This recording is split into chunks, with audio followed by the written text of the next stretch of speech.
Mr. President, the university community is assembled for commencement. Thank you. Good morning. On behalf of Washington's premier and proudly publicly purposed university, I welcome you to these ceremonies celebrating what is our highest priority, the academic attainments of our students. For the fun and flair that they added to today's ceremony, please join me in thanking the members of the Bellingham Pipe Band.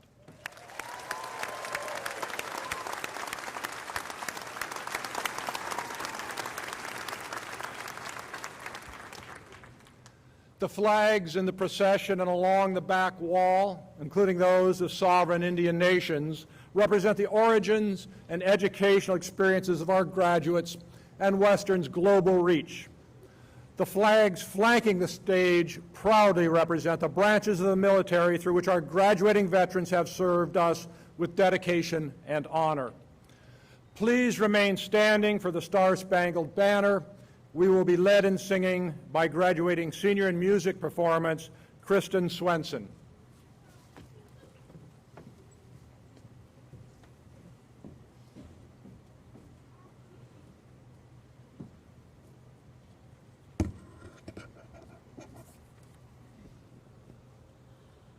Oh, say, can you see by the dawn's early light what so proudly we hailed at the twilight's last gleaming, whose broad stripes and bright stars through the perilous fight o'er the ramparts we watched were so gallantly streaming, and the rockets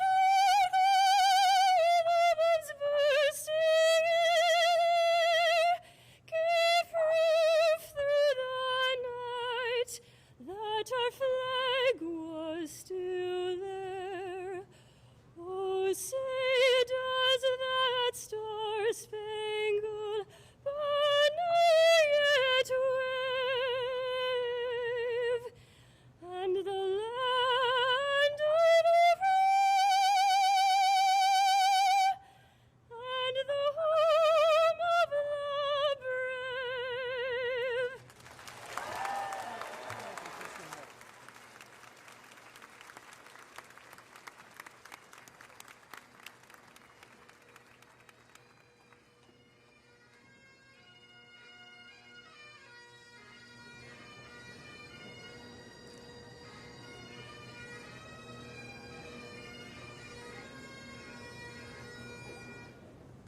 Please be seated. Thank you, Kristen. This is the happiest time of the year on our campus. We mark the importance of the day with the solemnity of centuries-old ritual, and we celebrate. We celebrate because today, like no other, captures why we are here and why we so enjoy being here. We celebrate, first and foremost, of course, the graduates of whom we are all so proud. Commencement is about graduates, to be sure, but it's also about values, commitments, and above all, people whose dedication makes this moment possible. While we'll be getting to the graduates in a bit, I ask you to sit back, relax, enjoy the journey as we first celebrate the many dimensions by which graduation is a community and not only an individual achievement. Over the past 112 years, Western Washington University has conferred more than 110,000 degrees. Today, we add 640. And although we only give diplomas to the graduates today, there are many who share their accomplishments. Please join me as we recognize those who have made possible the achievements of today's graduates.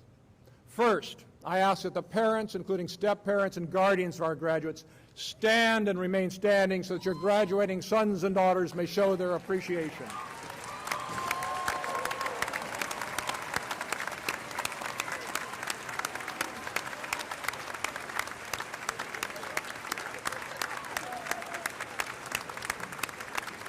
Stay standing, stay standing. Now, would the grandparents, great-grandparents, spouses, and significant others, and sons and daughters of the graduates rise and please remain standing.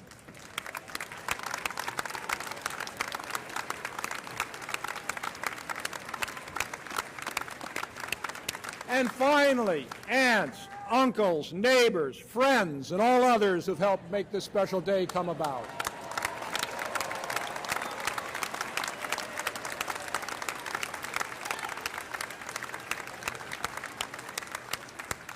Thank you. You may be seated.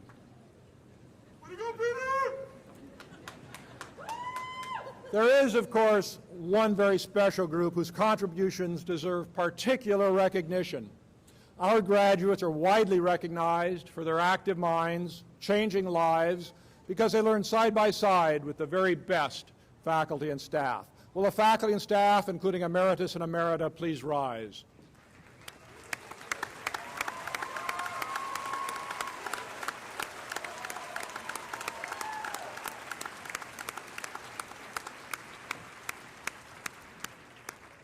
I add my personal thanks to this outstanding group of dedicated and caring mentors and teachers. In key leadership positions included with me on our platform today are our trustees, community leaders who, on behalf of you, the citizens of Washington, generously donate guidance and direction for your Western Washington University. The trustees here today are Susan Sharp of Bellingham and Dick Thompson of Olympia. They look forward to congratulating you when you receive your diploma.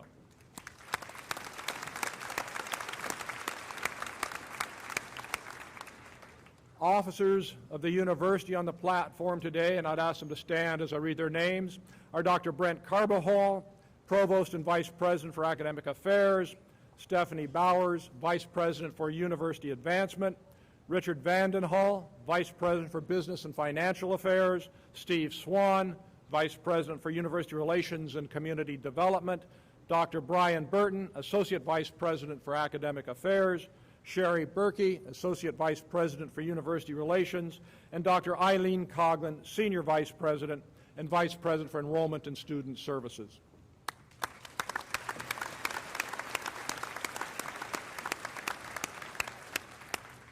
The deans, and again I'd ask them to stand as I read their names. Those with us today are the Dean of the Graduate School and Vice Provost for Research, Kathleen Kiddo, Interim Dean of the College of Business and Economics, Dr. Craig Dunn, Dean of the College of Sciences and Technology, Dr. Jeff Wright, Dean of the College of Humanities and Social Sciences, Dr. Leanne Martin, Dean of Huxley College of the Environment, Dr. Steve Hollenhorst, Interim Dean of the College of Fine and Performing Arts, Dr. Kit Spicer, Dean of Fairhaven College of Interdisciplinary Studies, Dr. Jack Herring, Associate Dean of Woodring College of Education, Dr. Karen Dade, and Dean of Libraries, Dr. Mark Greenberg.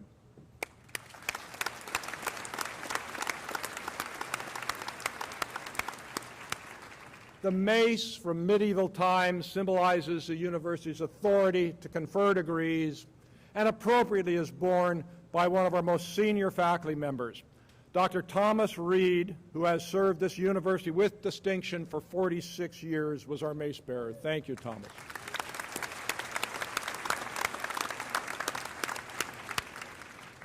The leader of our commencement procession, the University Marshal, is also appropriately the leader of our outstanding faculty.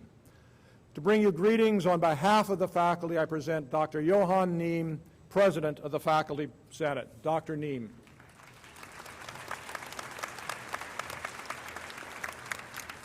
Thank you. Well, you did it. Wow. It's hard to look out and not remember how excited, but really how anxious I felt as I left the world of formal education to see if I had been well prepared for life beyond.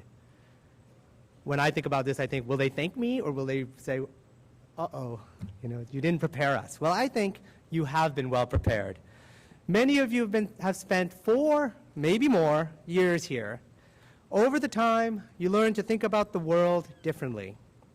In conversations with each other, with your teachers, and in classes, through reading, You gain insight into how the world works. That's your education. You learn to reason, to imagine, to create. That's your education. You develop new dispositions, the most important being to look in wonder upon the world, to ask questions about the world. That's your education. You also gain specific knowledge that will help you answer the questions you ask of the world. Concepts, theories, facts, that too is part of your education. But you need to use it. Ralph Waldo Emerson said, all good education is preparatory for life, and all good life is preparatory for education. It's a cycle. So keep reading, keep feeding your mind, stay hungry, stay curious. As I look around today on this serious occasion, I can't help but think that we're all dressed kind of funny. Here we are, caps, gowns. But these caps remind us that this is a special kind of ceremony. You are joining today the community of college graduates. The caps and gowns remind us that your degree is not a credential, it's an obligation. It's an obligation to be thoughtful, to ask hard questions, to aim, to be, and to do what is good in all the activities of your life. To yourself, your family, and your friends, be a good person. To America and the world, be a good citizen. To the economy, produce goods and services that make our lives truly better. So as you go forth today, don't think of your degree as simply a piece of paper that gets you a better job, but as a reminder of what you have gained from the privilege, and it is a privilege, of spending 4 years engaged in study. The faculty, we are getting older. You, of course, are not. All of your teachers love you. We know this, right? All of your it's a perpetual youth society. Your teachers love you. We know some of you so well. You have been in our classes. You have come to our offices. We have had a chance to really get to know you. We will miss you when you are no longer around. We certainly hope that you will send us a note from time to time. On behalf of Western's faculty, good luck. We are counting on you.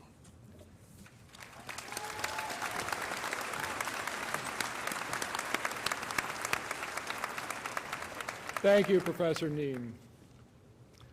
Western proudly exists as a manifestation of the vision and the values of the people of the state of Washington. From Washington's earliest days, our tax-paying citizens have supported their belief in public higher education and in you, our graduates, as the pathways for continually brighter futures for all. The people of Washington own, guide, and govern Western, their university, through a Citizen Board of Trustees. To bring you greetings on behalf of the Board of Trustees is Trustee Susan Sharp.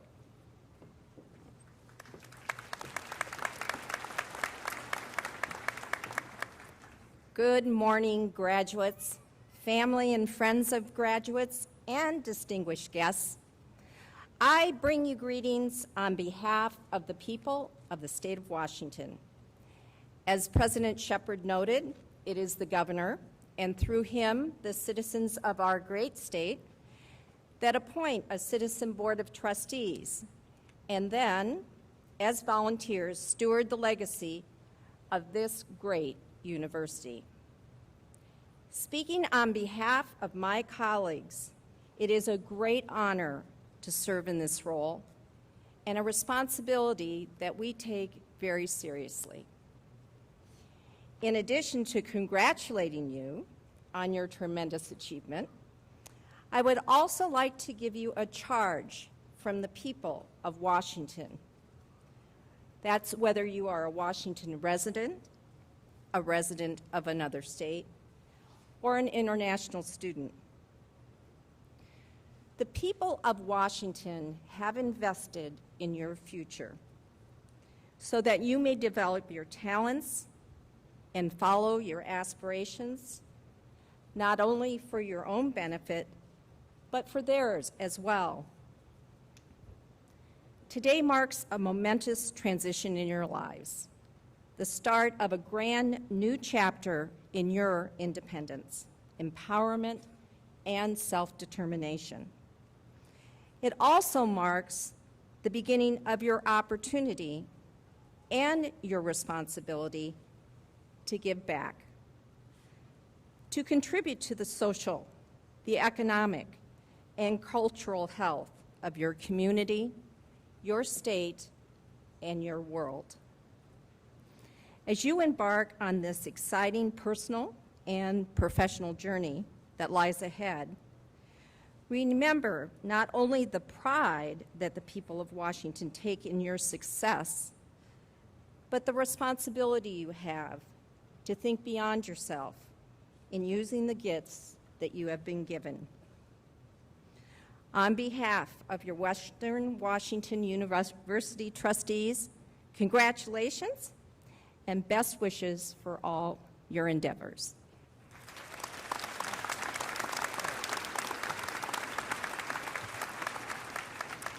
Thank you, Trustee Sharp. Ms. Natalie Bowles is your class speaker. The Provost Selection Committee chose Natalie for this honor from a group of outstanding candidates nominated by our many academic programs. After graduating from high school in Cincinnati, Natalie took a few years off to travel and contemplate her next step. Deciding it was time for an academic challenge, she earned an associate's degree at a local community college. Her next stop, Huxley College of the Environment. Guided by a deep commitment to fairness, a desire to bring about meaningful change, and a passion for far-off places, Natalie enrolled in the geography program where she studied the ways humans interact with their environment, with a specific focus on environmental and social justice. She also worked in disaster relief reduction to study the social aspects of disasters. In 2012, she studied the post-tsunami recovery effort in Japan as a research assistant for Associate Professor Scott Miles. After graduation, Natalie plans to continue her academic studies at the graduate level. As the first in her family to go to college, she is thankful for the scholarships she received that helped pay for her education. Natalie is the daughter of Mary Bowles and Bill Bowles of Cincinnati. Her partner, Jeremy Meadows, graduated from Western this summer with a degree in philosophy. Please welcome your class speaker, Ms. Natalie Bowles.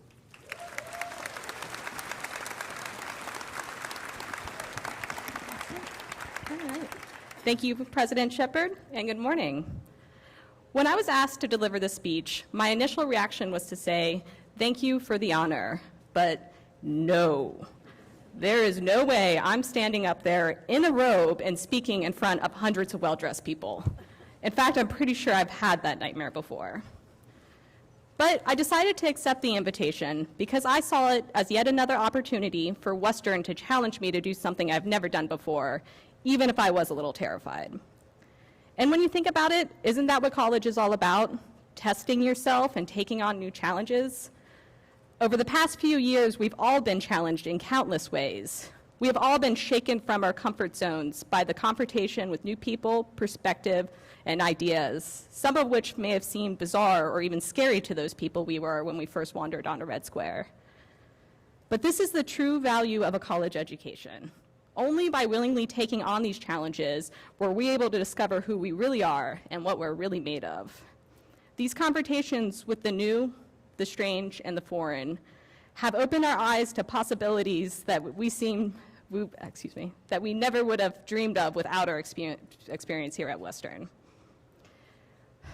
We have questioned former beliefs and abandoned former prejudices. We have learned to speak with our own voice, and we have learned to hear the voices of others. We have found allies in our quest for whatever it is we believe in, and we have sharpened our teeth against those who would stand in our way. And we will all leave Western more thoughtful, capable, and determined people, better prepared to meet the next challenge. And when we are faced with these challenges, we should remember the words of one of the greatest minds of the past century, who said, "Be sure when you step with care and great tact, and remember that life's a great balancing act. And will you succeed? Yes, you will indeed. 98.75% guaranteed. Kid, you'll move mountains. Thank you, Dr. Seuss.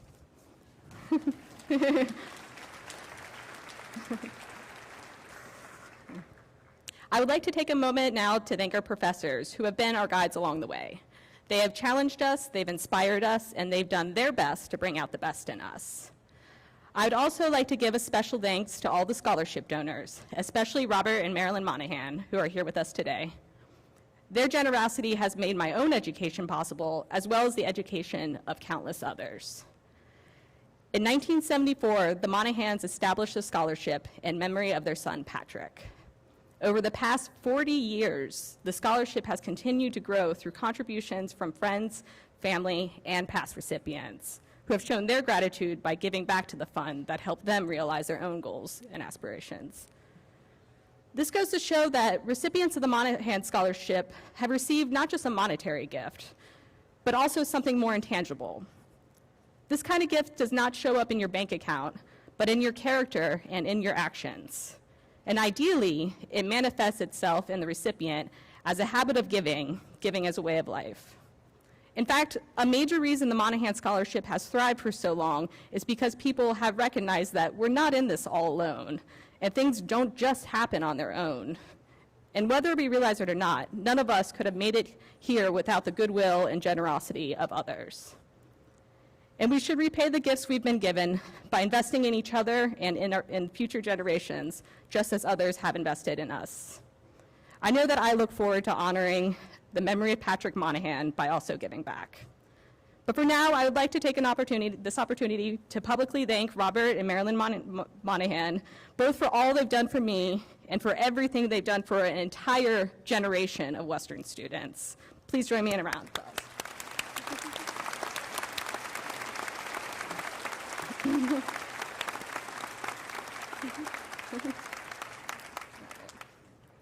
I found that writing this speech helped me do something that we often forget to do: stop and appreciate the journey here.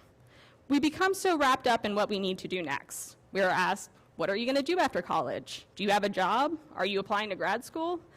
Even at Western, it always seemed like registration for next quarter's classes went down during the second week of class. And it really did. It was like, here's your syllabus and here's next quarter's catalog. But as John Lennon once said, life is what happens when you're busy making other plans.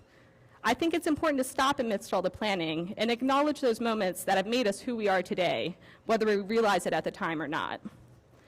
Because what is life other than an accumulation of simple moments? Like when we make a connection with another person and realize that we're not alone. Or where beauty can be found in the seemingly mundane, like watching the clouds roll over the bay from Viking Union, or feeling the cobblestones squish beneath our feet as we walk to class, or listening to the music majors practicing on the hillside overlooking Garden Street. These are the kind of moments that we should hold on to as we leave Western. Because when you think about it, life isn't really all about big days like today. It's about all the days in between days like today. This is an exciting and somewhat terrifying transition in our lives. But the good news is our education does not end at this commencement, and we no longer have to buy really expensive textbooks. Yeah. We have much more to learn about each other, our world, and ourselves. So as we embark on new paths, let's stop and take a moment to be proud of ourselves and our accomplishments, and be thankful for all the opportunities we've had so far, and for all the people who've helped us along the way. We didn't just do it, we're doing it. This is neither a beginning nor an end. This is a rite of passage.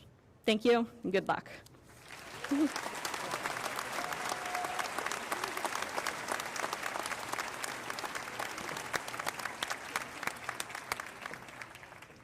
Thank you, Natalie, for those stirring words. Mr. Jack Cullen, Western Washington University alumnus, class of 1973, is your commencement speaker. Jack Cullen is an attorney in Seattle with more than 35 years of experience in business law and commercial litigation.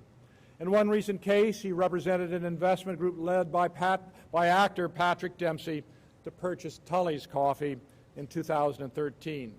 Best Lawyers in America named Mr. Cullen the Lawyer of the Year in Seattle for work related to bankruptcy, insolvency, and reorganization law. For fun, Mr. Cully takes to the air. He began skydiving when he joined Western's Skydiving Club as a freshman. After graduation, he was a member of the U.S. skydiving team that won the first ever World Championships in 1976.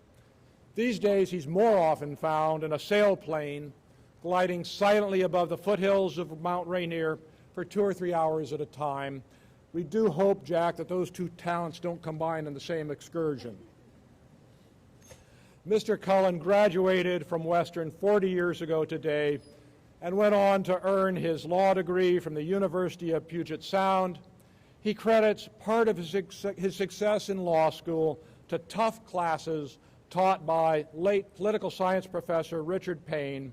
So difficult, Mr. Cullen vowed to take every single one. Today, Mr. Cullen is a member of the Western Foundation Board of Directors and is active with a group of Western alumni organizing events in the Seattle area. He is the father of Catherine Cullen and Cameron Cullen. Cameron is a 2008 Western grad in political science and occasional skydiving partner. Please welcome your commencement speaker, Mr. Jack Cullen.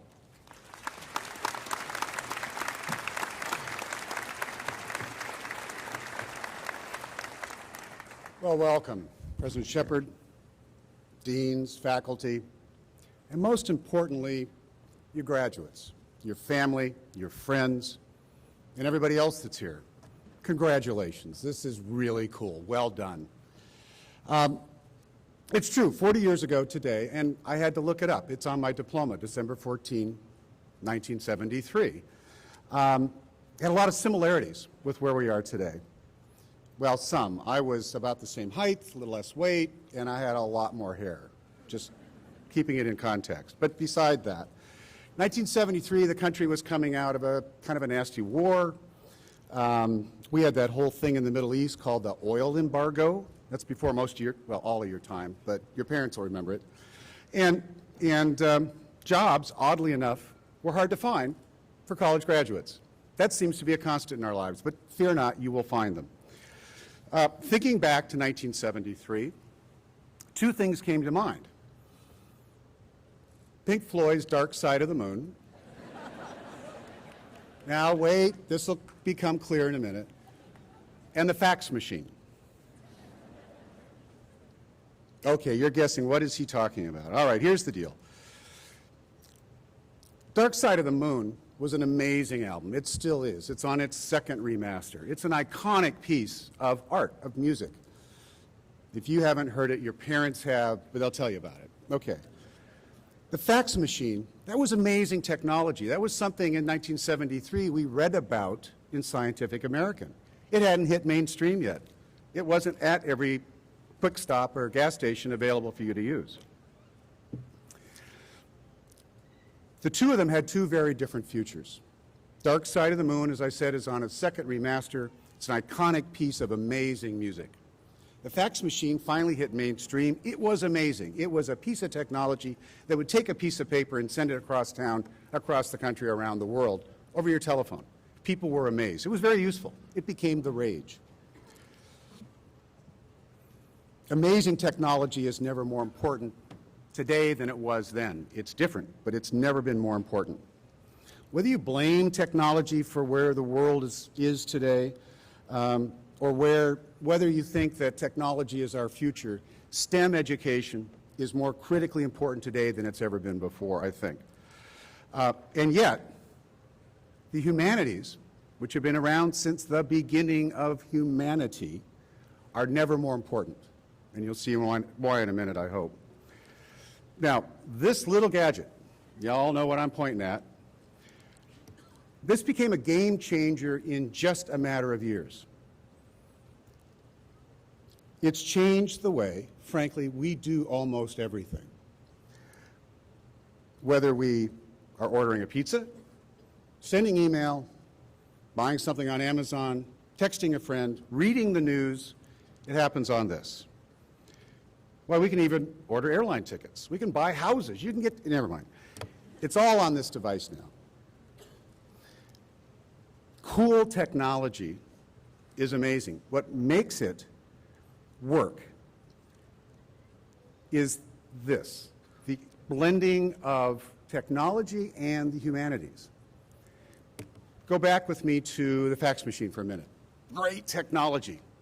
Didn't do anything besides one thing, but it was great, amazing technology. It fostered something called the BlackBerry. It did email, contacts, and calendar, but that's all. But what else do you need, said the technology side of the BlackBerry. Steve Jobs, who, whether you liked him or not, had an interesting beginning. As the story goes, if you read the book, saw the movie, the first book that caught his attention in college was not about writing computer code.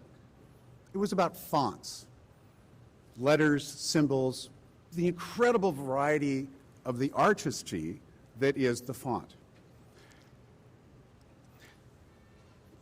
Jobs and the Apple company, with that kind of driving background that was a part of his life, developed a really cool piece of technology that also respected the humanity that's going to use it and incorporated into it the art of the humanity, art generally, the user experience. It found a way to blend the two in a way that far exceeded anything the fax machine could do or anything Dark Side of the Moon could do.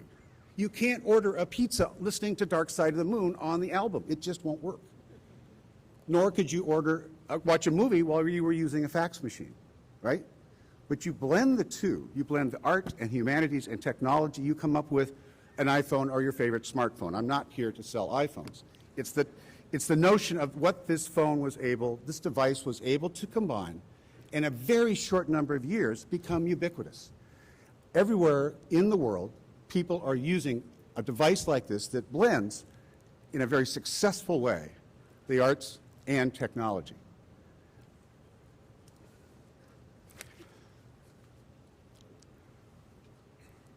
Too often we're trained to become really good at one thing, become a really good artist, become a really good writer, become a really good lawyer, I was a political science major, so I don't understand STEM. I always had a hard time with the hard sciences.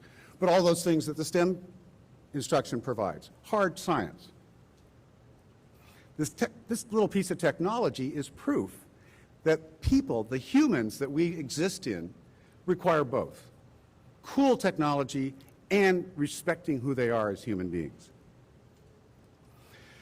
I'm reminded of a few anecdotal stories. A couple of my favorites are the infants that, when handed an iPad, intuitively figured out how to use it. They touch it, things happen. Pretty soon they start connecting the dots. There's a lot of discussion whether that's good or bad. I'm not going there. I'm pointing out the fact that it's something that the human being, confronted with something that works for them from a humanities standpoint and a technology standpoint, understands it very quickly. Grandparents may not understand a computer, who does, but you can hand them an iPad with various apps and they get it right away. They're happy with them. Whether they're reading books, watching movies, ordering pizza, they can use it right away. My absolute favorite is the 3-year-old. When looking at a real magazine, couldn't understand why when they tapped the page, it didn't change. I wouldn't want to be in the magazine business. What I'm getting at is that the future is, your future now, is going to be a world where you look to combine the best of everything available to you. Art, technology, humanities, ordering pizza. Finding ways to put that together is going to be the best way to prevail going forward. Wherever you go from here, graduate school, the first job, the perfect job, Peace Corps, wherever you end up, find ways in whatever you do to look at the best solution, not just a solution, but the best solution, and look at all the things that you can pull into it to make it work. As a population, we have huge challenges ahead of us.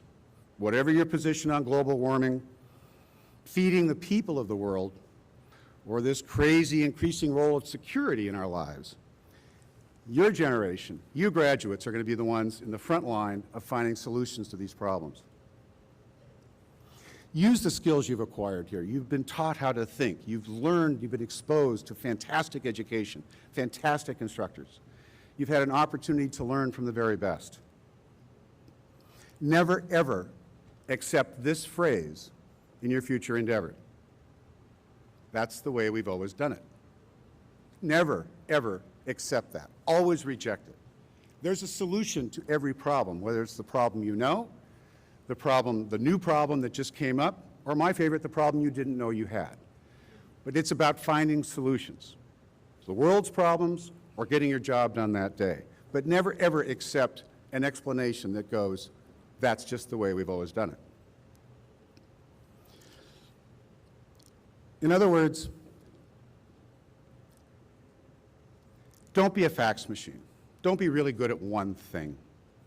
Be as good at many things as you can in finding a solution to a problem. You don't have to be an expert at everything, but use all the tools available to you and your resources. That's the way problems get solved, and you're the ones that are going to do it. Normally, this is the time when I'm supposed to remind you about sunscreen, but you're all really smart. I'm not going to do that. Plus, it's Bellingham. Look at it. Thank you. This has been a genuine honor. Good luck, but really it's not about luck. It's about what you make of it. Your future is how you handle it and what you do with it. Luck's got nothing to do with it. Wherever you go, it's going to be amazing. Thank you.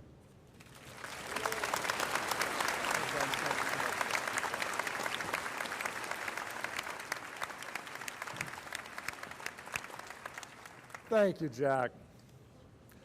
Before the most important part of the ceremony begins, I have an announcement concerning photographs. Pictures of your favorite graduate will be taken by a professional photographer as the diploma is received. Photo opportunities for family and friends will be available later. Therefore, please do not obstruct the aisles at the back and the sides of the graduate seating area. Dean Kiddo will now come forward and present the master's candidates. Here we go. Will the candidates for the master's degrees please rise and remain standing? Awesome.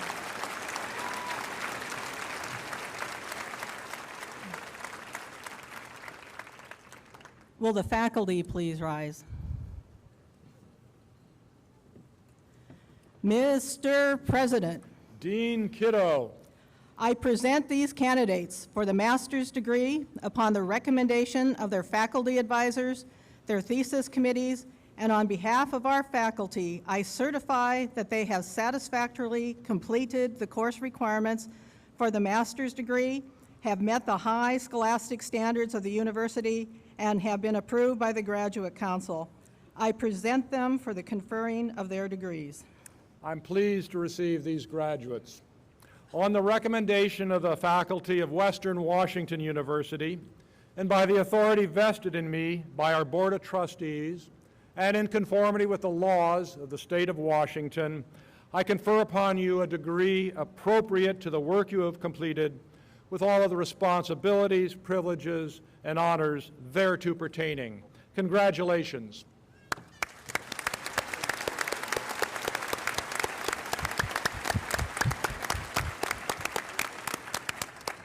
Thank you, Dean Kiddo.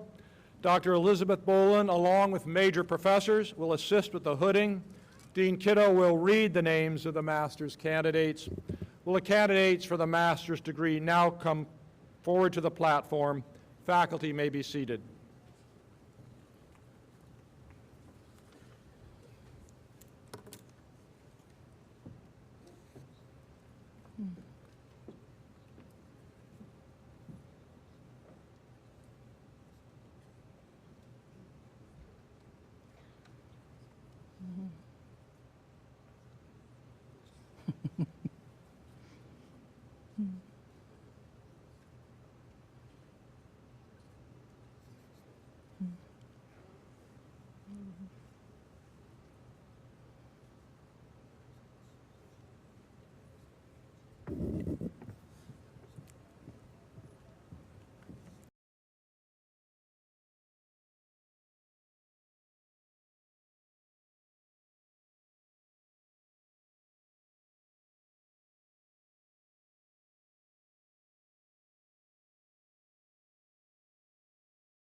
Please join me in congratulating these candidates who have completed their master's degree.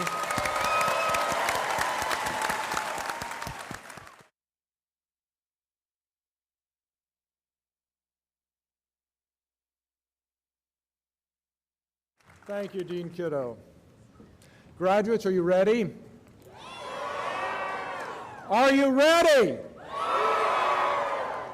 The diploma you received today represents the results of your hard work and perseverance. It's also a gift given to you by many, your family, the citizens of Washington, our faculty and staff, and the many philanthropists who support scholarships and add an extra margin of excellence. Your rewards will be lifelong because you put your active minds to changing lives. You know, for you already practice it, that the most valued gift any of us have is a gift of giving back. Education becomes truly higher when put to higher purposes. Provost Carbajal will join me for conferring the bachelor's degrees upon the eligible candidates.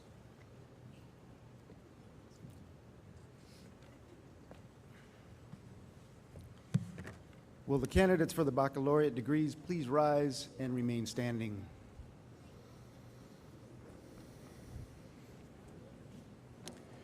Faculty, please rise. Mr.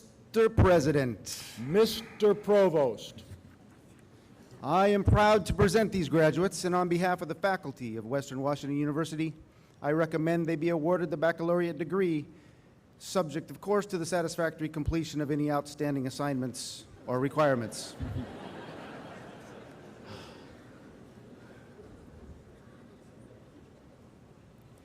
I am pleased to receive these candidates on the recommendation of the faculty of Western Washington University and by the authority vested in me by our Board of Trustees and in conformance with the laws of the state of Washington. I confer upon you the degree appropriate to the work you have completed with all of the responsibilities, privileges, and honors thereto pertaining. Congratulations, you are now graduates.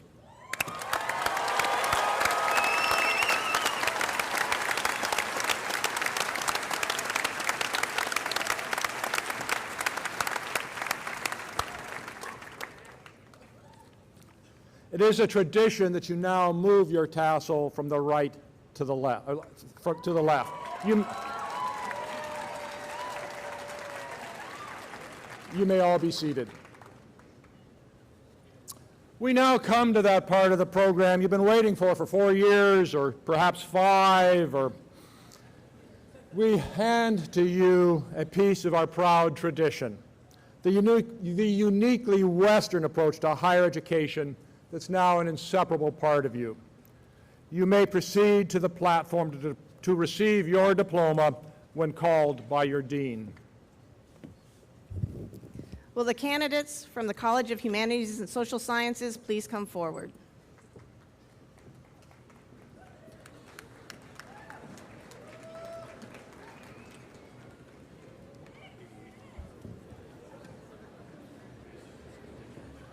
Right here. Thank you.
Please join me in congratulating the graduates from the College of Humanities and Social Sciences.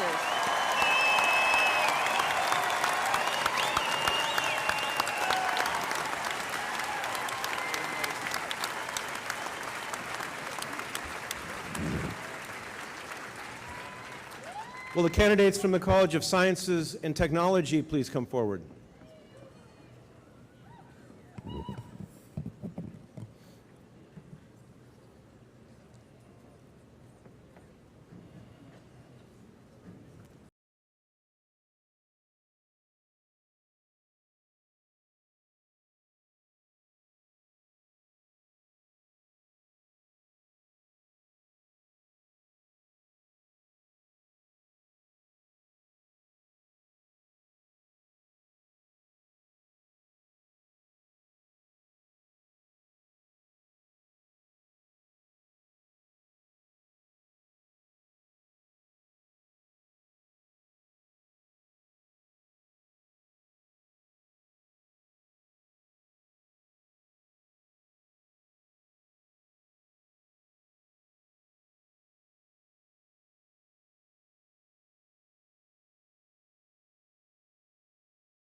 Please join me in congratulating the graduates from the College of Sciences and Technology.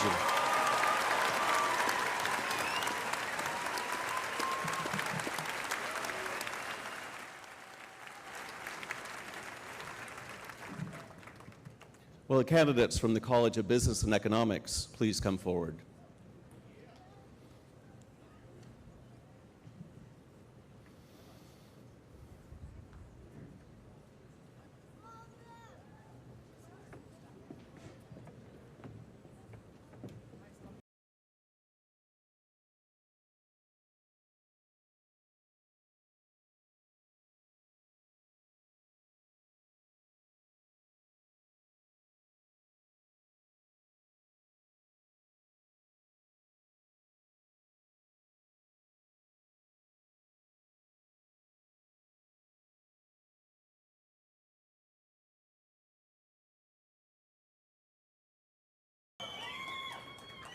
GegtTan.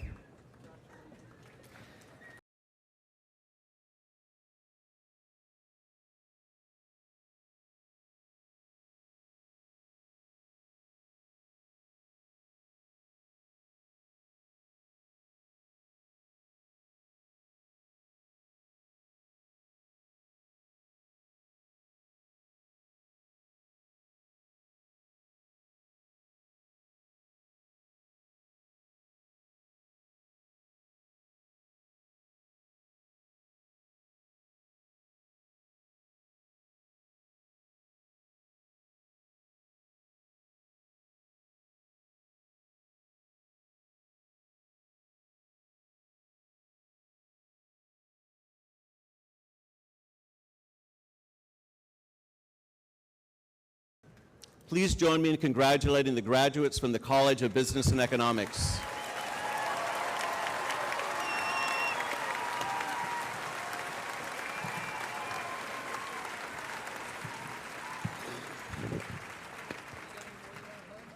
Will the candidates from the College of Fine and Performing Arts please come forward?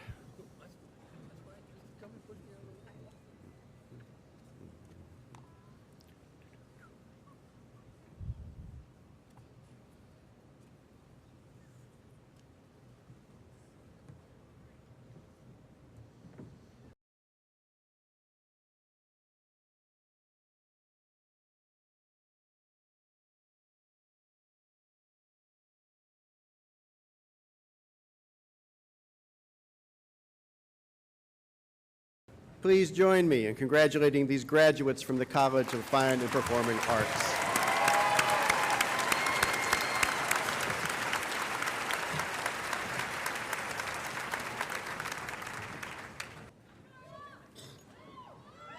I do want to express my appreciation to the many people who've worked long hours planning and implementing today's graduation ceremony.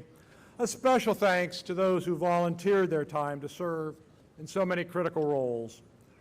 I ask that the audience remain here during the recession of faculty and students to the traditional Memory Walk ceremony.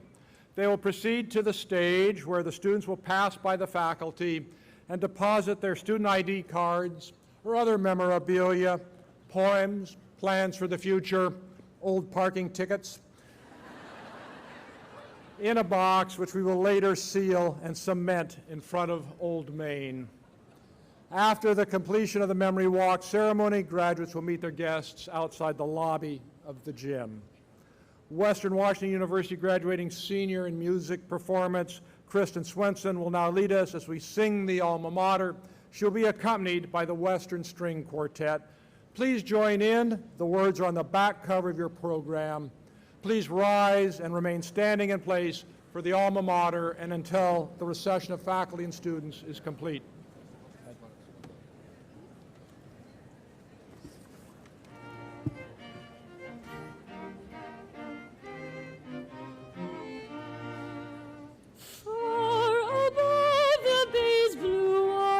Stands our own sea home, guarded all around by mountains, crowned by Baker's dome. Nestling there among the grandeur reigns the white and blue, colors of our alma mater, hail, hail to you. Here the youth from town and seashore gather for the year, gunning truth that shall be cherished, forming friendships dear.